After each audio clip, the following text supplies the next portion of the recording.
live in a joint family? Do you have more than 5 people to ferry around almost every single time you take your car out? Do your friends treat your car like a taxi service? Well, if you said yes to any of those questions, you might be looking to buy something like this, the Tata Safari, or maybe even something like this, the Hyundai Alcazar.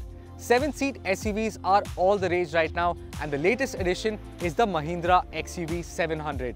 But now, Kia has a slightly different solution to your problems, the Carens. This isn't being pitched as an SUV, but as an MPV that prioritizes comfort over anything else. Hi, I'm Carens Singh, you're watching AutoX, and today we'll be comparing these 4 7-seat SUVs on the basis of space, comfort, driving dynamics, and of course features. So let's get started.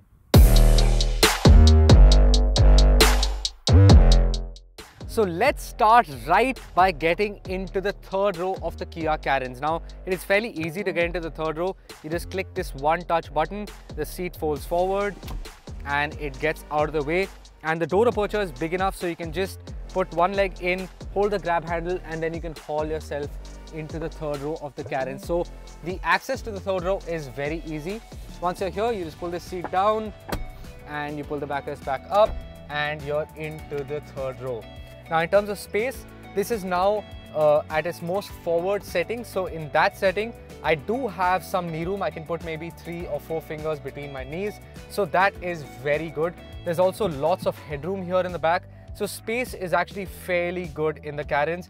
Adults can be seated here. I'm 5 feet 11 inches and adults even around 6 feet, not too far over that, should be okay in the back here for shorter and medium journeys. Aside from that, you get these USB Type-C ports on either side. Again, thumbs up for USB Type-C. You get a cup holder and you get a small storage here for knickknacks. Now, aside from this, you have these roof-mounted AC vents, which have a control for shutting off the vent, but you don't have a fan speed control, which some of the cars in this test get. But aside from that, the third row of the Carens is actually a fairly nice place to be. You also have these adjustable headrests and overall fairly comfortable. So I would say a big thumbs up for the third row of the Carens. Also, getting out of the third row of the Carens is very easy. Unlike the other cars where you have to pull a lever and push the seat, you just press this button, the seat tumbles out of the way, and then you can just get out of the cabin. So now we're with the Safari and let's jump right into that third row. Now, getting into the third row isn't too tough. There's a lever here that you pull it up, the seat folds down, then it's a fairly easy tumble up. Now, in terms of getting in, the Safari isn't very easy to get into. You do have to haul yourself up, but once you do, it's all right. Then you can pull the seat down, pull it back up, and you're into the third row of the Safari. So I don't have too much knee room. I can fit just about one finger in front of my knees, and that's with this seat put all the way forward. This is as far forward as the second row will go, and in this position, my knees touch the first row or the driver's seat. So that is to be said, and if you have the second row all the way back, I would not be able to fit in the third row of the Safari. Now, that said, the Safari's rear actually feels fairly roomy. So there's a small window here. There's also AC vents here. There are also AC, like a fan speed control, which is great. There are also cup holders, and on that side you also get 2 USB Type-A ports, and on either side there's these cubby holes to keep some stuff. So the Safari's third row is actually not a very bad place to be. But that said, you do sit a little bit knees up, which is not great, but it's not too bad and should not be bad for kids at all. Headroom, by the way, is not too bad, but not great either. There's also adjustable headrest, which is good to have. So the Safari's third row, not too good, not too bad.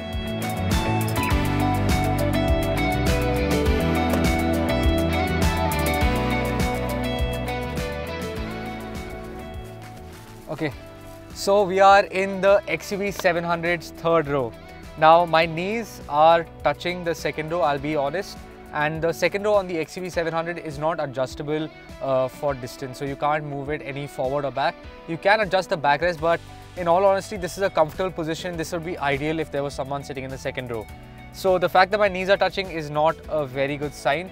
That said, you are not sitting very knees up, and the seats themselves are fairly comfortable. There are also AC vents here, and there are fan speed controls. There are no USB sockets, which the Safari and the Carens and actually even the Alcazar have. You do get a 12-volt socket, so you'll probably have to plug in an adapter. But overall, the XUV700's third row is not very great. It also doesn't feel very roomy. Of course, if you open up the panoramic sunroof, it will add to the airiness a little bit. But the XUV700's third row is best suited for kids. Headroom is not too bad, but as you can see, I am fairly close to the limit. So anyone above 6 foot would be fairly uncomfortable in the back of the XUV700. So not too great. Okay, so now we're in the third row of the Hyundai Alcazar, and as you can see, my knees are sort of touching the second row, and this is with the second row set at its most forward position. The backrest is slightly reclined, but nothing that you'd call extra lavish, so knee room is not great. That said, the seating position is fairly good. You don't sit very knees up, so in that sense, it is comfortable. The headroom is fairly okay. You also have AC vents on either side and fan speed controls as well. No climate control, but that is not a complaint at all. You also have USB Type A ports on either side to charge your devices. You have a cup holder and a small place to keep your knickknacks. So overall, the third row of the Hyundai Alcazar is not too bad. Adults above 6 feet will not be too comfortable here, but that's mainly due to the knee room and not really because of the seating position.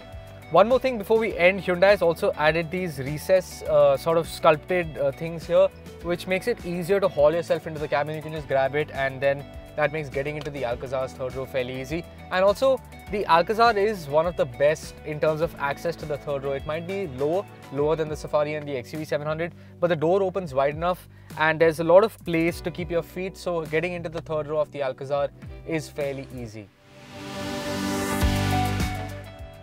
So we're now in the second row of the Kia Carens. Now, some of the knee room, as you can see, is taken up by this air purifier. I'm 5 feet 11 inches, by the way. I'll be repeating this thing throughout the video, but I am 5 feet 11 inches. The driver's seat is set to my driving position, and knee room, yeah, it is dropped a little bit by this air purifier. It is slightly better if you're sitting on this side, but again, you have these picnic tables here, so some of that knee room is gone there. Now you get these sun blinds here on the Carens, which are great, especially on a hot sunny day like this. Now aside from that, the Carens also gets a fan speed control here, which the other cars in this test really don't get. There are also 2 USB Type-C charging ports. Thumbs up for having Type-C. There's also a cubby hole here if you want to keep your knickknacks, your smartphone. So the Kia Carens is actually fairly good in the second row. Headroom is great, knee room not so much. But overall, the second row of the Carens is a very nice place to be. So we're now in the second row of the Safari, and now space is fairly good. So I have plenty of knee room. The driver's seat is adjusted to my driving position. I have more than enough headroom, and the Safari second row is also adjustable. So if you put it fully forward, okay, yeah, I do touch my knees to the front seat. This is at its most furthest back setting, and then I have enough knee room. There are AC vents here on the pillar. There are no fan speed controls, and there's no separate climate zone for the second row, but you do get AC vents here. There's an armrest here, there's some cup holders, and on the Safari you also get this boss mode where you have a lever here. You can pull that, and then you can adjust the front seat if you are sitting here and you want some extra leg space and there's no one sitting in that place. Now you also have a panoramic sunroof here, which you can open up and add to that sense of airiness of the cabin. But overall, the Safari's second row is fairly good, but it is a comfortable place to be. Okay, so now we've hopped into the second row of the XUV700. Knee room here is fairly good. Once again, I am 5 foot 11 inches. The front seat is adjusted to my driving position. Knee room is fairly good. Headroom is good. There's a large panoramic sunroof here, so the lightness and the airiness of the cabin is accentuated. There's an armrest here with 2 cup holders. There are AC vents at the back. There are no AC fan speed controls or climate controls, but that's okay, that's not too bad. There are AC vents. There's also a Type-C port and a small cubby here to leave your phone if you're charging it. Now aside from this, like with the Safari, you have a handle here, so you can adjust that front passenger seat, push it forward if no one is sitting there and you're sitting here and you want a little more leg space. But the XUV second row is actually a fairly nice place to be. The seats are comfortable and very supportive as well. Okay, so now we're in the second row of the Hyundai Alcazar. It has adjustability in terms of moving it forward and back, and of course you can also recline the backrest. Right now, this is the position that's at its furthest back, with the backrest at the most comfortable position for me. The driver's seat in front is adjusted to my driving position, and I have almost enough knee room. Some of that knee room is taken up by this. This is a picnic table. So if you want to keep some food here, maybe keep your laptop or watch something on your smartphone, it's fairly good for that. That said, there's also a net here to keep some stuff. There's also AC vents here, a USB Type A charging port, the controls for the air purifier. You have a fairly large door pocket. This is a nice thing, so it has sun blinds, which is great on a hot sunny day like this. The Alcazar also has a panoramic sunroof, so once you open that up again, the cabin feels more airy, feels more light. So the Alcazar second row is actually a very good place to be. Of course, the Alcazar is also available as a 6-seater, and when you do get that 6-seater variant, you also get a console here in the center which has a wireless charging pad and serves as an armrest as well. That said, this also has an armrest here, though it doesn't have a cup holder and it's not the most sturdy feeling armrest, but it's there and it gets the job done. So the Alcazar second row is fairly good.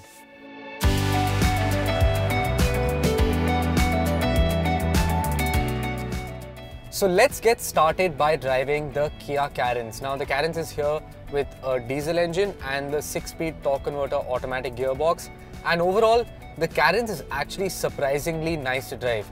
Let's talk about that engine first. Now this is obviously the same diesel engine as the Alcazar, so it is very refined, very smooth. Hyundai and Kia do their diesel engines very well, so you're never really lacking for power or torque. And I suspect that even when you do load up the Carens with 6 or 7 people and fill it up with luggage, you shouldn't be straining the engine too much. Now, this diesel engine has enough grunt in the low end that the gearbox doesn't really need to be shifting up and down too much. But the gearbox is actually very smart. It shifts up intelligently, kicks down instantly, and it also has these paddle shifters on the steering wheel, which is a bit unnecessary, especially considering this is an MPV. But again, it's a nice feature to have. Overall, the Carens actually drives very well. There is a little bit of body roll, but it's actually not that much considering this is a fairly large 7-seater. The body roll is actually very well contained, and the ride quality, that is the surprising part about the Carens. Now, of course, Kia is calling this an MPV and not an SUV, which is thumbs up for that, because at the end of the day, this isn't an SUV. And it would be very easy for Kia to put some body cladding on it and call it an SUV. But that said, the Carens still really rides like an SUV. Firstly, ground clearance is almost never an issue. We crawled over some bad patches, took it on some broken roads. Even now, we're actually crabbing over quite a lot of undulation. I don't know if you can see it, but the Carens handles it beautifully. As you can hear, it didn't scrape out at all. So you can take those bad and broken roads. If you see one and there's a shortcut, you can still take it in the Carens, and you can pretty much drive it as if it was an SUV. Now, in terms of overall ride quality, some sharper potholes and really bad bumps, especially if you hit them at speed, they do filter into the cabin. But the Carens overall, it does a really good job of making the cabin and obviously the occupants feel very comfortable. There are very few rattles, very few thuds, and the Carens, it really does a good job of disconnecting you from the road. Now let's talk features. So the Carens is of course the most affordable to get into in this test, but at the top of the range also, the Carens is very well equipped and very good value for money. So we have the top spec diesel 6-seater variant, and this is almost fully kitted out. So there's a digital instrument cluster, there's a nice large touchscreen infotainment system, there's USB Type-C ports over, there's also USB Type-A port here, there's wireless charging, there are ventilated seats. Okay, you do miss out on the panoramic sunroof that all the cars in this test have, but you still get a standard sunroof, which is okay in my opinion. But the Carens is very well equipped. So before we end, I just want to mention that the Carens also has these Bose speakers. Now these are very good. We've seen the same system on the Alcazar and the Seltos and the Creta. So these are very good speakers, and I suspect these will only come second to the XUV. But even that is a very small difference. So the Carens' speakers are very good, and if you want to keep yourself entertained on a long road trip, this will help in that regard. So now we're driving the Tata Safari. Now the Tata Safari, unlike the other cars in this test, is only available with a diesel engine. So this is a 2-liter diesel. It's a 4-cylinder engine, and it's paired today with a 6-speed torque converter automatic transmission. Now the Safari is probably the most robust feeling of all the cars in this test, and that is due to it being underpinned by a Land Rover derived chassis. So the chassis on the Safari, and of course the Harrier as well, is derived from the Land Rover Discovery Sport, and that means when you really hit bad patches, potholes, the Safari, it powers through it all like a champ. Never, even when you hit potholes at speed, you never feel like you're doing any harm to the car, and the Safari, it says give me some more, and that is a very reassuring feeling to have. Now, other than that, the engine is fairly strong. It makes 350 Nm of torque, so it really moves, it gets up and goes. And the Safari, even though it's a large car, it can get a move on. Even when you fill it up with people, even when you fill it up with luggage, the Safari's engine shouldn't have too much of a problem dealing with it all. Now, overall, I think the Safari is one of the best to drive in this class. If the steering was a little less sensitive at the center, it would have helped the Safari a little bit. It is sort of too sensitive for such a big car. As soon as you make any movement, the Safari sort of dives in, which again, it takes some getting used to. It's not a bad thing per se, but the steering could have been calibrated a little bit better. Now, aside from this, the Safari is a fairly easy car to drive. The visibility is not too great out the front. It's a little hard to place at times, especially through tight traffic, and especially compared to cars like the Alcazar and the Carens. But that said, the Safari should be fairly easy to drive for most people, and if I'm being honest, I am a Tata fanboy a little bit, and I really do like the Safari and the Harrier from the bottom of my heart. So if I'm saying too many nice things about the Safari, you know where that's coming from. Now, in terms of features, the Safari is actually fairly well loaded. It has a touchscreen infotainment system, there's Apple CarPlay and Android Auto, and on the more updated versions of the Safari, you also get wireless Apple CarPlay and wireless Android Auto. You also get this really large panoramic sunroof, which really livens up the cabin. And of course, newer versions of the Safari also get ventilated seats. They also get an air purifier, which this test car doesn't. So in terms of features, the Safari is actually very well loaded. You have pretty much everything you need. Of course, the XUV and the Alcazar and the Carens go head and shoulders above to give a little extra for your money. But the Safari is still very well loaded, and you don't really feel like you're missing out on any equipment. So we're now driving the XUV700. Now this is the petrol engine, so it's the 2-litre petrol making 197 bhp and 380 Nm. So this is the most powerful in this test in that regard. Of course, the XUV700 is also available with a diesel, and I feel that suits the character of the car a little bit more.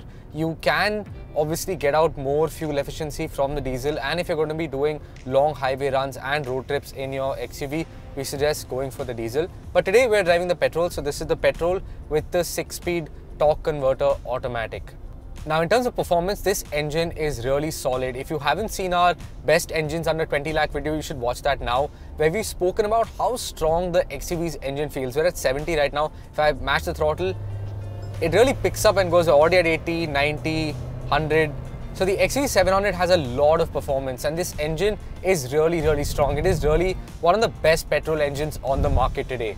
Of course, the XUV is the most expensive car in this class, but it also drives and feels like the most expensive car. So the material quality inside the cabin, the amount of features that the XUV has, it definitely has the largest infotainment display here. The display is also very responsive. There's a nice digital instrument cluster. It has that adaptive cruise control tech, and no matter how usable or not usable you think that tech is, it is a nice feature to have. Now, like we saw with the Safari and the XUV obviously being the true blue SUVs of this test, the XUV also takes potholes with real ease. So it doesn't feel as robust or as strong as the Safari. That said, the difference is actually very marginal, and the XUV700 is actually more comfortable at speed. So the suspension is slightly softer, whereas the Safari suspension is a little bit more firm. So the XUV in exchange feels a lot more comfortable on the highway. It sort of disconnects you from the road just that little bit more to make the driving experience a little bit more comfortable. Now, unlike the Safari, which has a little bit of lateral movement when you hit bumps at really high speeds, the XUV700 does nothing like that. The XUV700 steering feel is also very good. It isn't as light as the Safari. That said, it is slightly too light for my personal preference. But if you get the diesel variants, you have those driving modes, and of course, you can dial up or down the steering weight depending on that. Now, in terms of overall quality, also the XUV700 is easily the best in this test. Of course, it is the most expensive, like I said, but it justifies that price tag with a very premium feeling cabin. So the top end variants of the XUV700 come with this Sony 3D sound system. I think it's a 12 speaker sound system and it is very good, probably the best in this test. It has a lot of bass, you have these real 3D soundstage modes, so the speakers on the XUV700 are fantastic. Now aside from that, the XUV700 has wireless charging, it has electronic seats, there is also an electronic parking brake, there's automatic climate control. So the XUV700 is very well kitted out. So now we're driving the Hyundai Alcazar. Now the Alcazar is obviously the sibling to the Carens, so it drives very similarly in that regard. And that is to say that it is a little car-like as compared to the XUV and the Safari. So while the Alcazar is high-riding and is of course an SUV as Hyundai likes to call it, it isn't nearly as robust feeling as the Safari and the XUV. And while it is very comfortable even over bad patches, some of the sharper potholes like the one we've just hit sort of do filter into the cabin. This is the 1.5 litre diesel with the 6-speed manual gearbox. So the Alcazar's engine doesn't make as much power and torque as that of the XUV and the Safari, so it feels a little more strained when you load it up with people and when you have a lot of luggage on board. The engine is fairly smooth, the gearbox is fairly slick. So in that regard, the Alcazar should do long distances without too much of an issue. In terms of ride quality and the suspension, like I said, the Alcazar doesn't feel as robust as the XUV and the Safari, but at low speeds and over shallower bumps, the Alcazar is actually a little more comfortable than those two. The Alcazar is obviously very feature rich as well, so you have a large panoramic sunroof, you have an air purifier, you have Apple CarPlay, Android Auto, you have a digital instrument cluster. So in terms of kit, the Alcazar is fairly good. Of course, it also has a 360-degree camera system like I mentioned before. It isn't as well equipped as the XUV, but it is on par or just above the Safari and of course equal to the Carens in terms of kit.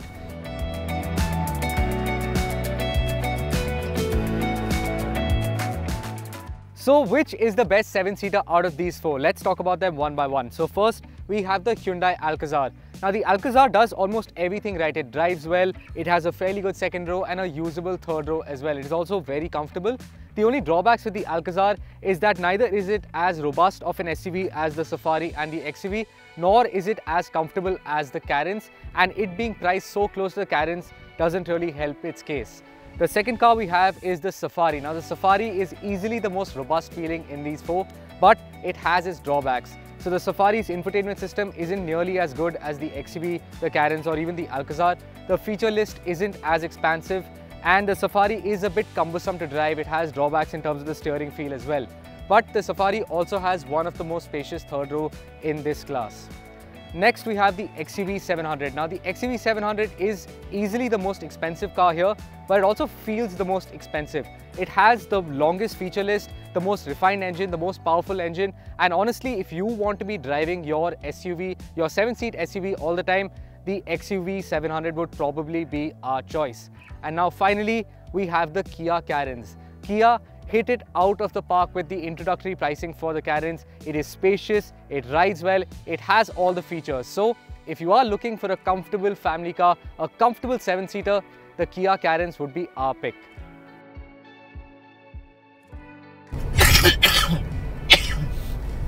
Sorry, our cameraman is having COVID. In terms of the overall driving experience, the Carens is actually very pleasurable. Pleasurable? कर रहा हूँ क्या?